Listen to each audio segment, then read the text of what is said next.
I am Ferdinand Marcos, and I am the President of the Republic of the Philippines. I stand today on behalf of 110 million Filipinos. Hi everyone, hello universe, it's me again, August 9, 2026. Nako po, ayan si Robin Padilla. Kung umasta, akala mo kung sino. Alam po natin yan. Alam po natin nung panahon na yun ay isa si Robin Padilla na kasama ni Bato de la Rosa nung siya po ay tumakas sa Senado. Well. Dapat ibalik ito sa kulungan, mga kababayan. Pag ito na found out na talagang kasabwat siya, nako, balik kulungan. Bakit kanyo? Ito guys, sabi po, ito mga kababayan, sabi po ng Abante Tonight, tinapos na ng Department of Justice, DOJ, ang paktwal finding sa reklamong laban kay Senator Robin Padilla kaugnay ng pagka-iskapo ni Senator Ronald Bato de la Rosa o MGOs. Basahin natin para kumpleto, detalyado. Ayan ang sinasabi natin. Ibalik nyo sa kulungan yan po ng Tonight. DOJ pinupurma na ang kaso versus Robin sa iskapo ni Bato. Actually guys, kasama dito si Mr. 10K. Sabi dito, tinapos na ng Department of Justice, DOJ, ang paktwal finding sa reklamo laban kay Senador Robin Padilla kaugnay ng pag-iskapo ni Senador Ronald Bato de la Rosa. Ayan. Di ba? Sabihin nila, gigipitin naman na sila. Ginigipit sila. Iniisa-isa sila. Kasalanan nyo yan. Batas ang tumugis, hindi ang Marcos administration. Kasalanan nyo yan. At hindi na uso ngayon ang paboran. Wala na si Digong. Marcos ang nakaupo. Kaya ang batas ngayon umiiral. Sinabi niyo po, weak leader. Ang totoong weak ay isang berdugo. Agoy! At pinairal ang kamay na bakal. Naku po. Pagkatapos nito ay kinukonsulta ng DOJ sa National Bureau of Investigation kung anong kaso ang nararapat, isang pa kung mapapatunayang may mga ginawa na maaring bumuo sa kasong obstruction of justice. Kung ako, tuloyin nyo na yan. Ibalik nyo sa kulungan para nang hindi na makalabas. Kasama sa sisiliping ebidensya ng DOJ ang naging payo ni Padilla kay De La Rosa na magtago muna kung may pananagutan ito sa reklamong obstruction of justice. Ayan ang sinasabi natin Of course guys, hindi naman basta-basta magsampa ng kaso ang DOJ kung walang ebidensya. Remember that. Sasabihin, gigipitin na naman ng administrasyong Marcos. Yan ang mga naratibo ng mga DDS di ba? Pero hindi nila nakikita kung anong nagawa ng kanilang mga puon. Sabi ko nga, hindi pwede po ang paboran dito. Batas ang umiiral.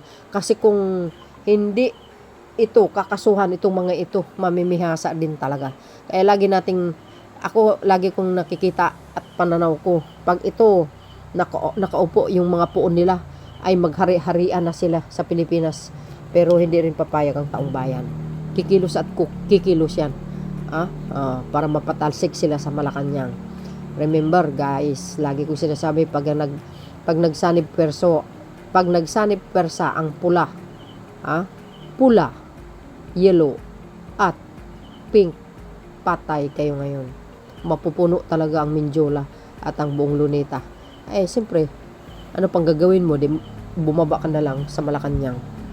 Sabi po ng mga nagko-comment, komedi na ang Senado dahil sa kanya, hihihi, patay tayo dito. Tatamihik na rin siguro ito, may kaso na tingnan na lang natin guys.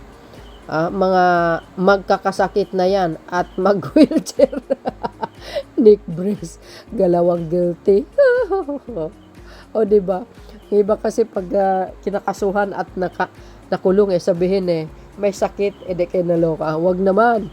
Mawawala ng komedi sa Senado. Hehehe. Iwan ko guys,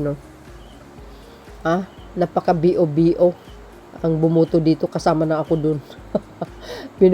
Binuto ko ito kasi nga dahil dito sa Uniteam. Kaloka. Tama lang yan. May lilipad na naman papuntang ibang bansa. Correct. Si Bongo, malapit na din yan. Kaya, oo nga naman. Di ba guys? Malapit na yan. Kaya abangan po natin. Diyan masusubukan ang talino ni Ruben. No? Baka naman sa Senate session nila, magsasalita na naman yan tungkol dito. Oo. Pag every Senate session nila guys, sinasabi nila kasi nila, ang kanilang mga hinanaing, yung mga panggigipit daw sa kanila, hindi kayo naloka. Pero hindi nila nakikita yung mga pinaggagawa nila. Ang tagal na naman. Ang tagal naman. Nasobrahan ang yabang. Porket number 1 senador, akala niya bida sa pelikula. Kaya nga bilis-bilisan nyo naman para hindi na magkalat na yan masyado one-sided Totoo naman yun. Obvious ako, kahit ako guys, sasabihin ko, pure DDS yan. Di ba binigyan siya ng pardon ni Digong. Dapat nga, silipin yung dati niyang kaso. Para yung pardon na binigay sa kanya. Dapat silipin yun. Yung pardon na binigay sa kanya. Dapat lang no one is above the law. Sa Marcos administrasyon. No one is above the law. Ang batas ngayon ang umiiral. Alam po natin yan. Maraming nakulong guys, daming asar kay... Oo, grabe guys, kahit ako. Namubuisit ako dito. Diyan ka pumorma, Binoy. Yan, ayos, joke lang. Agree. Go ahead, DOJ. Yes! Dili tactic para makatakas, play, hide, and seek. Oo. Biro mo yun guys, no? Alam nila na may kaso si Bato. Pero look, anong ginawa? Naku, iiyak yan. Oo, sa Senate session. Magbo-voice out na naman yung kanyang sasabihin. Di ba? Ipasok ka agad yan. Correct. Kariton siguro gamitin. Joke. Aray mo, Ruben. Tama yan. Sakit sa mata si Ruben. Kaya nga tagal naman na inip ang mga tao at isama na rin si Cayetano.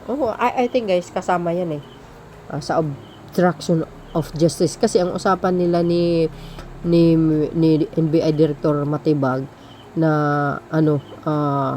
mananatili si Bato sa Senado.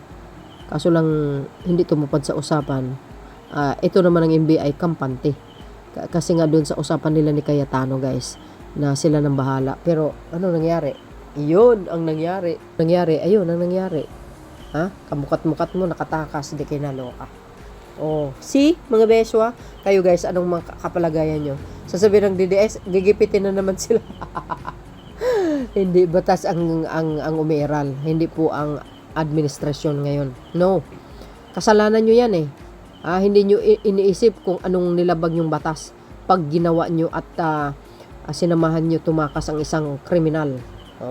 Alam po natin ang kasalanan ni Bato guys.